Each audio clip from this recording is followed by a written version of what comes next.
So today I want to talk about connecting with the body and conscious relaxation. And in the study of meditation, we often talk about mindfulness as something that is head-centered, like mind, awareness, focus, attention, and talking about the brain and neuroscience only tends to bolster this impression. However, this assumption can kind of be deceiving because mindfulness is also very much about getting out of the head and getting more deeply connected into the body. So how do we connect to the body? Well, part of it is developing a relationship with the body. So let me share with you about 3 things that I've done to connect with my body and how it's made a difference in my life. The first thing I want to talk about is how I treat my body and how I relate to my body. And I very much used to relate to my body kind of like a machine, kind of like a server that was malfunctioning. And, if it was breaking, I'd be like, why are you malfunctioning? I now have to go spend time fixing you. This is so frustrating. This is so annoying. And that's kind of how I would treat my shoulders. Like when they would be hurting, I would kind of be like frustrated. Like, why are you hurting? I don't have time to fix you right now. And so part of my mindfulness practice was actually consciously changing that relationship to be like, hey, shoulders, you're hurting. Thank you for giving me that data.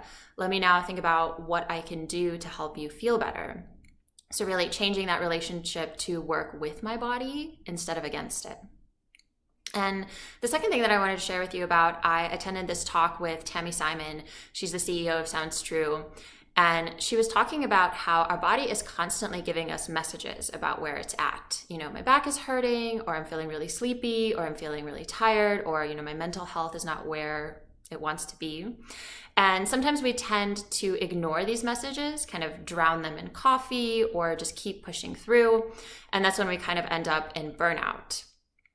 But before we get to that stage of burnout, we're getting all these messages, we're getting all these metrics from our bodies that we sometimes tend to ignore. So what I really got out of that talk, my big takeaway was that I really need to listen to my body. I need to listen to these metrics. I need to listen to these messages and really take conscious steps to take care of my body when it's letting me know that it's not in a good place. And the third thing that I wanted to share with you about is conscious relaxation. So relaxation is defined as the state of being free from tension and anxiety. And we all know that if we build up too much tension and anxiety, this can lead to burnout, which means that relaxation is important to cultivate. And mindfulness teaches us that we can actually consciously train relaxation, develop relaxation as a skill. There's actually a specific meditation that trains relaxation. It's called a body scan, also sometimes called mindfulness of the body or conscious relaxation. I personally do a 20-minute body scan as part of my daily personal practice, and it's made such a huge difference in my life. Right as soon as my alarm clock rings, I sit up in bed and do my 20-minute conscious relaxation practice, and it brings a whole different quality of being to my day.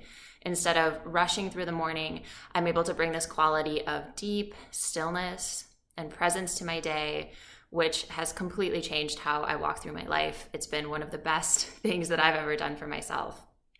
So if you're interested in trying this out, I would highly recommend checking this out, doing a body scan practice either first thing in the morning or right before going to bed to help you go to sleep and see how the benefits play out in your life.